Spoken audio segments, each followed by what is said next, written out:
मसीह यसू के बाबरकत और जलाली नाम में आप सबको सलाम। मैं हूं आपका होस्ट बाबर गिल और आप देख रहे हैं हमारा यूट्यूब चैनल अंजील टीवी।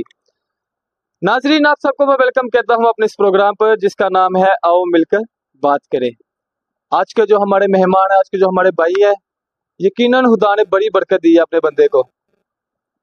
म्यूजिशियन भी हैं, कंपोजर भी हैं और क्लासिकल सिंगर भी हैं। बहुत सी खिदमतें हैं उनके साथ। मसीहत के लिए उन्होंने बहुत सा काम किया है। यकीनन आज के जो हमारे मेहमान हैं वो किसी रॉयल मॉडल से और हमारे लिए बाइस हम मसीहों के लिए बाइस फख्र है। आज हम अपने भाई की ज़िंदगी पर एक नज़र डालेंगे कि कब उन्होंने 5 साल की उम्र में ही 5 साल की उम्र में म्यूज़िक चलाना उन्होंने स्टार्ट किया। 5 साल की उम्र देखा जाए छोटा सा, तो आज खुदा ने अपने बंदे को बहुत सी बरकत दी है। बहुत अच्छे कंपोज़र भी हैं, क्लासिकल सिंगर हैं, वर्शिप भी करते हैं, खुदा के गीत भी गाते हैं, ज़बूर भी गाते हैं। और आज मैं आपको एक और बात बताता जाऊँ आज के हमारे मेहमान के बारे में। एक बहुत खूबसूरत उनकी एक मूवी भी आ रही है जो ज़बूर पर स्टॉप कर आईडी शहबाज साहब की ज़िंदगी पर, जिन्होंने बहुत से ज़बूर लिखे, उनकी ज़िंदगी पर एक फिल्म बनने जा रही है, बल्कि बन चुकी है। और आज अपने मेहमान से हम पूछेंगे भी, अपने भाई से भी, कि वो फिल्म कब आ रही है, कब रिलीज हो रही है। और यकीनन उस फिल्म में आपको हमारे जो प्यारे भाई आईडी शहबाज साहब हैं, जिन्होंने ज़बूर लिखे, उनकी ज़िंदगी को दिखाया जाएगा। और हम सब इस बार को दुआगो हैं कि आज के जो हमारे मेहमान हैं वो जितनी उनकी तारीफ की जाए उतनी ही कम है।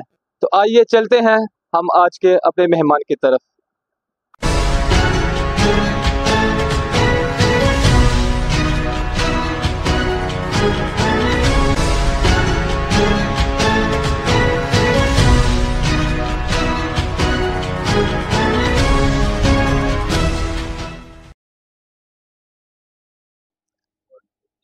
Welcome back.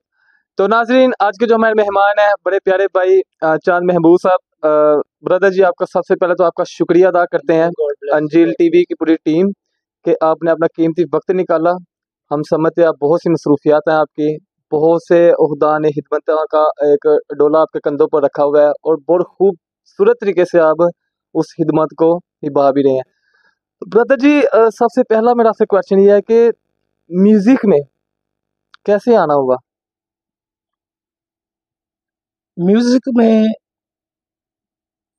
जब हम चर्च जाते हैं ना, तो हमारे माँ बाप हमें चर्च में लेके जाते हैं और जैसे ही चर्च में प्रस्तुति होती है, हम दो सना होती है, तो उसी तरह मैं भी आम लोगों की तरह अपने पेरेंट्स के साथ चर्च में ही म्यूजिक सीखा, चर्च में ही बजाया। और उसके बाद खुदावन ने ये मौका बख्शा कि इसको बाकायदा सीखा और मुख्तलिफ लोगों में जाकर, और खुदावन का फजल है कि मुझे अच्छे उस्ताद मिल गए और स्कूल कॉलेज में भी म्यूज़िक को किया। और मेरे उस्ताद पतरस शाद साहब, जो कि एक बहुत बड़े घराने के शागिर्द हैं, पटियाला घराने के, और उनसे हमारा ताल्लुक़ है। तो इसी तरह क्लासिकी मौसीकी को सीखा और जो कुछ भी सीखा है वो उसको पेश कर रहे हैं जितना भी हमें आता है। तो खुदावंद की खिदमत के लिए जो खुदावंद हमसे काम लेता है उतना हम काम करते हैं। बाकी हर एक बात में खुदावंद के नाम को ही जलाल मिलता रहे। आमीन। हमने सुना है कि 5 साल की एज में ही आपको शौक पड़ गया था, मतलब शौक था कि म्यूजिक, हारमोनियम, तबला, ये सब सीखने बैठ के थे। हाँ जी, जब चर्च में क्वायर गीत गाती है ना, तो आजकल हमने भी देखा है कि छोटे छोटे बच्चे हमारी तरफ देख रहे होते हैं। तो मैं भी जब उस वक्त की क्वायर थी उनमें बैठता था, तो क्वायर के लोग मुझे बड़ा प्यार करते थे और कभी कभी उनके इंस्ट्रूमेंट को छेड़ना और बजाना, इसी तरह चर्च से ही शौक पड़ा था म्यूजिक में। और ये खुदावंद की बड़ी मेहरबानी है। क्लासिकल सिंगर का सफर कैसा रहा? बहुत से आपके गीत भी, बहुत से ज़बूर भी, बहुत खूबसूरत आवाज़ भी खुदा ने आपको मुहैया दी है। सिंगर बनने का कैसा माइंड में आया?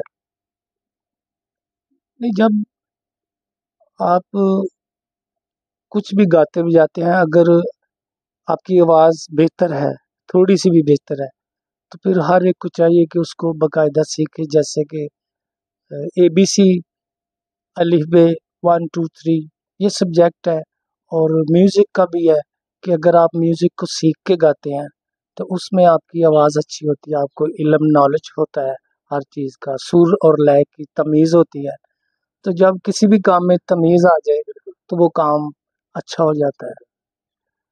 हमने सुना है कि आपने आर्मी में भी काफ़ी साल दिए हैं और इसमें रहकर आपने म्यूजिशियन का आपने टीचर रहे हैं और खुदा ने बड़ी बरकत दी, बहुत से अवार्डों से, बहुत से एप्रिशिएट से आपको नवाजा गया। हाँ जी, खुदावंद का शुक्र है कि 1990 से लेकर अब तक रेगुलर सालाना कोई ना कोई अवार्ड मुझे मिलता है मौसीकी में, और ये खुदावंद की बड़ी मेहरबानी है।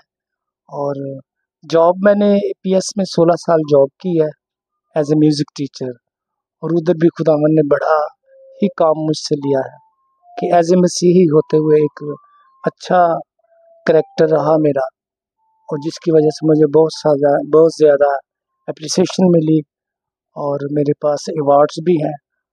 और जो 5 साल कारकर्दगी होती है, तो मुझे स्कूल में तकरीबन 3 मुसलसल अवार्ड मिले हैं 5-5 साल के बाद। तो ये बहुत कम लोगों के पास होता है ये। हालेलुया! बहुत बहुत यकीनन आप हमारे लिए बाइस फ़ख्र हैं, हमारी मसीही के लिए, हमारे नौजवानों के लिए। छोटा सा मैसेज देना चाहेंगे कि नौजवान यूथ को? हाँ, यूथ के लिए ये है कि अपना ज़्यादा वक्त जो है वो अपने आप पर दें, अपने आप पर ध्यान करें, और सच्चे दिल से मेहनत करें। और जब आप सच्चे दिल से नीयत से किसी भी काम में मेहनत करते हैं तो खुदा खुश होता है और आपको बड़ी बरकत देता है। जैसे कि हम जानते हैं कि जितने भी हमारे पाकिस्तान में मसीही हैं, जो सिंगर हैं और वर्शिपर हैं, बहुत से मतलब किसी भी इवेंट में हम इनवाइट करें तो बहुत से अच्छे खासे पैसे चार्ज करते हैं। आप इस बारे में क्या राय रखते हैं कि आप भी ऐसे कुछ सोचते हैं पैसों वगैरह के बारे में? या आपको कभी किसी ने इनवाइट किया और पैसों की डिमांड की हो कि जी ब्रदर जी बताइए आप कितने पैसे लेंगे, आप हमारे पास आएँ, गाएँ, कुछ ऐसा ज़िंदगी में कुछ हो शेयर करें हम साथ? हाँ जी, ये असल में पैसे तो सबकी ज़रूरत है, तो पैसे लेने भी चाहिए जो अच्छा गाता है। अगर उसका प्रोफेशन है तो वो ज़रूर अपने, क्योंकि वैसे मैं समझता हूँ कि अगर वर्शिपर पैसे लेता है तो उसको लेने चाहिए, क्योंकि उसकी घर की ज़रूरियात अगर वो डिपेंड करता है अपनी फैमिली के लिए, अपने लिए, तो इसमें कोई बुरी बात नहीं। क्योंकि अगर देखा जाए तो जो पास्टर, पादरी या फादर साहबान है वो भी निकाह के पैसे भी लेते हैं, और कहीं दुआ करवाएं तो वो भी पैसे लेते हैं। जबकि निजात तो मुफ्त मिली हुई है, लेकिन जब दुआ होती है तो वो दुआ मुफ्त नहीं जाती, उसके लिए भी कुछ ना कुछ ना भी मन लोग देते हैं। तो अगर वर्शिपर लेता है पैसे तो कोई इसमें प्रॉब्लम नहीं है। बहुत से लोग जो हमारे मसीही हैं बहुत सी थ्योरियाँ रखते हैं, जैसे कि अगर कोई पास्टर है, कोई वर्शिपर है, कोई म्यूजिशियन है या कोई भी किसी भी हिदमत में है, अगर वो ज़ीरो से स्टार्ट होकर अप हो जाते हैं, खुदा उन्हें बरकतें दे देता है, घर, पैसा, गाड़ी सब कुछ आ जाता है।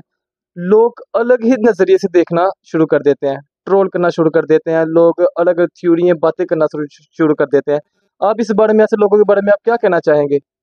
जो खुदा के खादमों को, जो खुदा के लिए काम कर रहे हैं, उनको भी नहीं छोड़ रहे। ये बड़ा मुश्किल सवाल है, चूँकि लोगों को सबका पता है कि कौन क्या कर रहा है, और जो लोग खुदावंद के सच्चे खादिम हैं, खुदा ने उनको भी बरकतें दी है। लेकिन खुदा ऐसा खुदा है, खुदा के लिए कोई भी बंदा काम करता है ना, खुदा उसको ज़रूर देता है, क्योंकि खुदा हमारी तरह नहीं सोचता।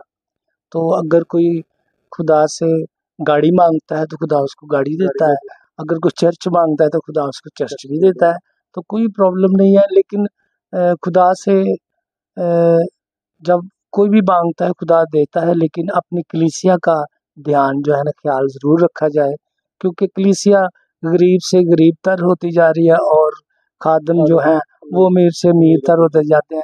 तो इस विजन के लिए जब लोग इस तरह देखते हैं तो लोग मुख्तलिफ तरीकों से बातें करते हैं। पादरी आई डी सुभाष साहब की जिंदगी पर एक मूवी बन रही है जो बहुत जल्द रिलीज होने वाली है, जो पंजाबी ज़बूरों के जिन्होंने लिखे और जिन्होंने सिखाया ज़बूरों को, उस बारे में आप हमसे कुछ शेयर करें, क्योंकि उनकी जिंदगी पर एक फिल्म बनी है जिसमें आपका बहुत बड़ा रोल है। हाँ देखिए जी, ये काम तकरीबन पिछले 100 साल से नहीं हो रहा जो उन्होंने कर दिया। तो चर्चेज में ज़बूरों को बहुत कम गाया जा रहा है और इसी वजह से कुछ लोगों ने महसूस किया कि चर्च के अंदर या दुनिया में जहाँ जहाँ भी प्रस्तुत होती है ज़बूरों पर जोर दिया जाए। तो जो पंजाबी ज़बूर है वो इंडिया पाकिस्तान में चूँकि गाए बजाए जाते हैं और आजकल नए सिंगर्स और नए गीतों की वजह से वो बहुत कम हो रहे हैं। तो उस पे काम करने के लिए मुझे खुदावन ने ये मौका बख्शा कि उसमें एज ए जो पादरी आई डी शहबाज साहब ने पंजाबी गीत ज़बूर लिखे हैं उनको कंपोज किया था राधा किशन ने, और मेरा जो करैक्टर है उस फिल्म में राधा किशन का है एज ए कंपोज़र। तो उसमें मैंने काम भी किया है, ये खुदावंद की बहुत बड़ी मेहरबानी है मुझ पर। तो मकसद यही है कि चर्चेज में ज़बूरों को ज़्यादा से ज़्यादा गाया बजाया जाए, क्योंकि ज़बूर जो है वो इल्हामी है और जब अगर ज़बूर ना गाए बजाए जाए तो मैं समझता हूँ कि किसी भी चर्च में वो समा नहीं बजता और खुदावंद की हजूरी उस तरह नहीं होती, क्योंकि ज़बूरों में जो बरकत है वो हमारे अपने गीतों में लिखी हुई वो बरकत हम नहीं हासिल कर सकते। तो ये फिल्म कब तक हमारे नाजरीन को, हमारे मसीहों को देखने को मिलेगी? कब रिलीज कर रहे हैं आप? और इसमें कितनी मेहनत करनी पड़ी आपको, या किन किन चैलेंजों का सामना करना पड़ा आपको इस मूवी बनाने में, और कितने घंटे की ये मूवी है और कितना टाइम लग गया इस मूवी को तैयार होने में? इसमें बहुत सारे लोग हैं, ख़ास तौर पर डॉक्टर नईम सलीम साहब हैं जो डायरेक्टर भी हैं, और आई डी शहबाज का करैक्टर भी उन्होंने खुद किया। वो भी इसलिए उन्होंने खुद किया कि किसी को जिसको भी कहते तो वो पैसों की इतनी डिमांड कर लेते कि वो बजट की बजट का मसला बन जाता। लेकिन वो जो काम कर रहे हैं करना चाहते थे या जिनसे काम लेना चाहते हैं वो लोग रेगुलर मसीही नहीं है, ना वो मसीहियत में काम करते हैं। तो चूँकि हमारी टीम ने ये सोचा कि काम वो ही करें जो आगे कंटिन्यू रखें इस काम को। तो नईम सलीम साहब की बड़ी मेहनत से ये मूवी कंप्लीट हो गई है और 29 जून को इसी मंथ में वो रिलीज़ हो रही है। खुदावंद का बड़ा फजल है। बताना चाहेंगे किस प्लेटफॉर्म पर हमें देखने को मिलेगी मूवी है? ये इसमें ये जो पाकिस्तान का एक अदारा है पिछले 50 सालों में ये सर्विस दे रहा है, ये मसीही खिदमत कर रहे हैं मसीही गीतों पर, कलाम पर। ये फीबा रेडियो, बहुत सारे लोग इसको जानते हैं। तो ये उसी फीबा रेडियो के प्लेटफॉर्म से ये रिलीज़ होगी और बहुत जल्द ये यूट्यूब चैनल पर देखी जा सकती है। इस मूवी के दौरान कुछ चैलेंजेस भी आए आपको? और कितना मैं फिर से उसी सवाल को दोहरा रहा हूँ कि कितना टाइम लग गया इस मूवी को बनाने में? असल में जो लोग भी खुदावंद का काम करते हैं वो जानते हैं कि खुदावंद का काम कोई भी बंदा शुरू करे ना तो उसमें सबसे पहला काम जो होता है वो मुश्किल होती है।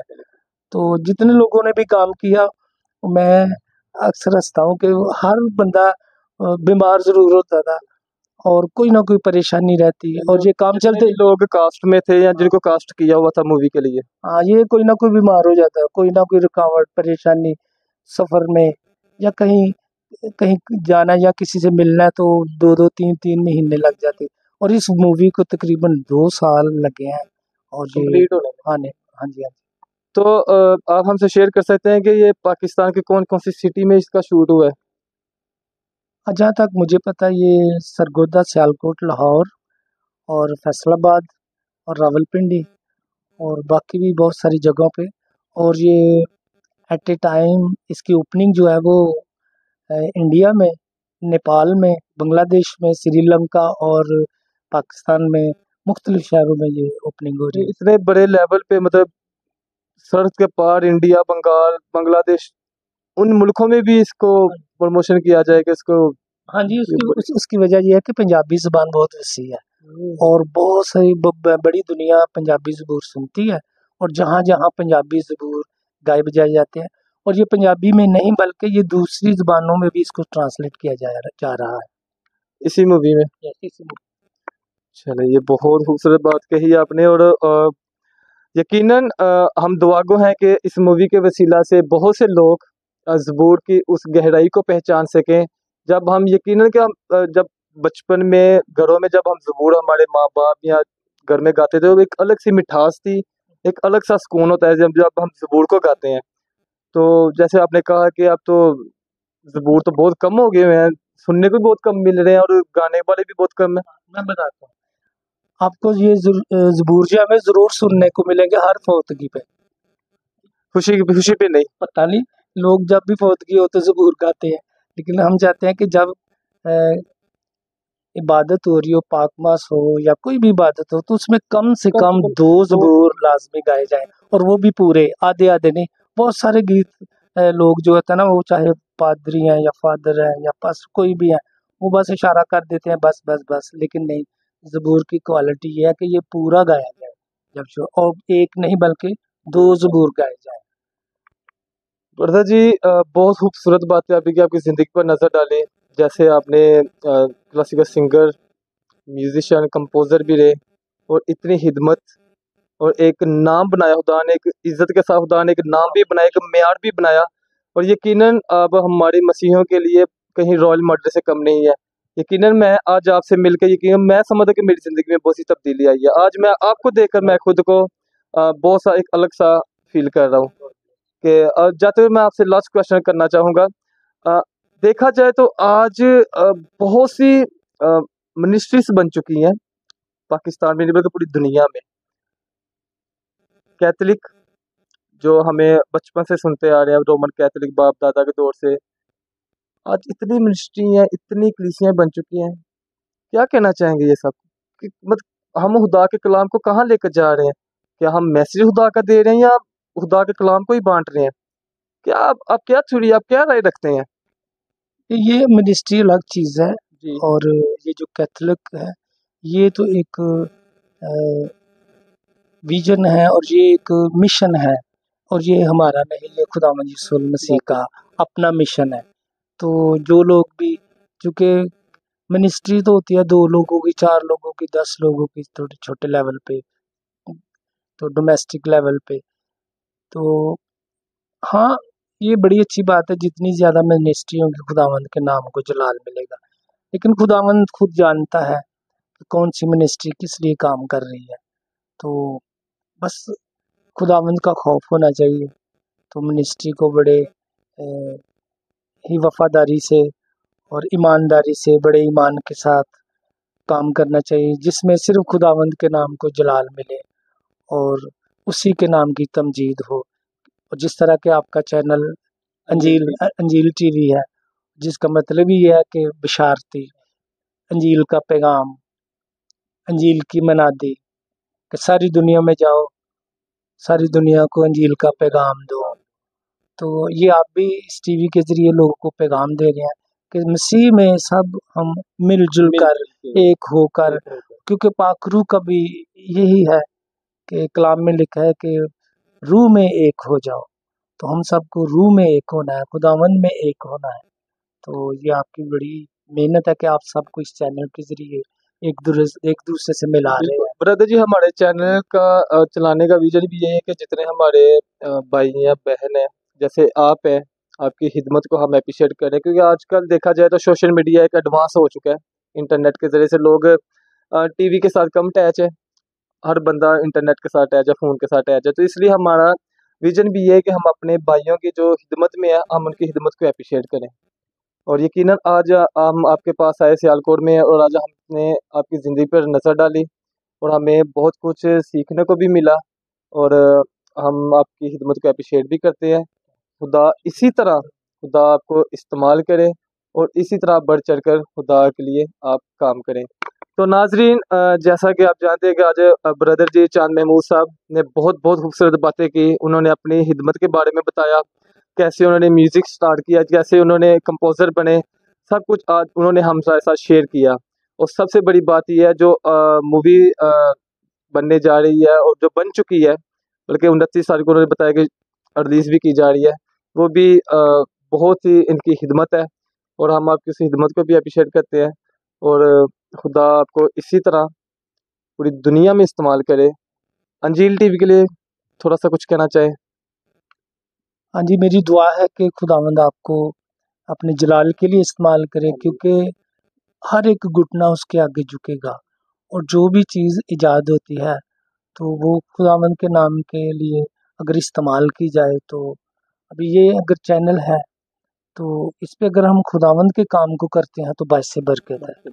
तो मैं बड़ा खुश हूँ कि आप लोगों ने इस सिलसिले को किया, ताकि लोगों तक उन लोगों की आवाज़ भी पहुँच सके जो घरों में बैठे हुए हैं, जैसे कि मैं भी घर में बैठा हुआ हूँ। और मिनिस्ट्री की बात करता चलूँ तो मेरी फैमिली म्यूज़िक मिनिस्ट्री या CSR, तो इससे हम पूरी फैमिली इस पे काम कर रहे हैं, ज़बूरों पे काम कर रहे हैं, गीतों पे काम कर रहे हैं, बाइबल रीडिंग करते हैं और लाइव प्रेयर भी करते हैं। और मुख्तलिफ तरीके से हम किसी ना किसी तरीके से लोगों तक मसीह का पैगाम पहुंचाते रहते हैं। वैसे फैमिली मेंबर कितने? हम 7 लोग हैं, 5 बच्चे हैं और 2 हम। उसमें हमारी बहनें, हमारे भाई। हाँ जी, बेटा मेरा एक, 4 बेटी हैं और हम सब मिलकर खुदावंद की परस्तिश करते हैं अपने। Hallelujah, hallelujah. यकीनन आज आपको देखकर, आपकी फैमिली को, हम आपको सोशल मीडिया भी देखते रहते हैं, फेसबुक पे भी। और यकीनन खुदा ने कहा था ना कि आज इस घर में निजात आ गई है, तो यकीनन आपको देख लेता है इस घर में निजात के साथ खुदा ने बरकत भी, खुदा ने हम जब भी हम किसी ऐसी फैमिलीज को देखते हैं ना, जो एक नहीं बल्कि पूरी फैमिली से खुदावन में मसरूफ हो और खुदावन की खिदमत पे हो, यकीनन बहुत से खानदान देखकर बरकत पाते हैं और बहुत सी ज़िंदगी तब्दील होती हैं। तो खुदा इसी तरह आपकी पूरी फैमिली को हिफाजत में रखे और खुदा आपको बहुत सी बरकत दे और खुदा इसी तरह आपको इस्तेमाल करता रहे। तो नाजरीन, मुझे बाबर गिल अपने होस्ट को दीजिए इजाज़त, और हमारे जो कैमरामैन हैं फरहान गिल साहब, जो इस चैनल के फाउंडर भी हैं, और हमारे जो चैनल के चेयरमैन हैं पास्टर परवेज़ गिल साहब, जो हमें अपनी दुआओं में याद रखते हैं। तो यकीनन आप सब भी हमारे अपनी दुआओं में याद रखें और हमारे चैनल को सब्सक्राइब भी करें, लाइक भी करें और ज़्यादा से ज़्यादा शेयर भी करें। आप अपने कमेंट्स करके अपनी कीमती राय का भी इज़हार कर सकते हैं कि आपको हमारे इंटरव्यू कैसे लगते हैं। तो मुझे दीजिए इजाज़त, आपसे मिलते हैं नेक्स्ट प्रोग्राम में। God bless you.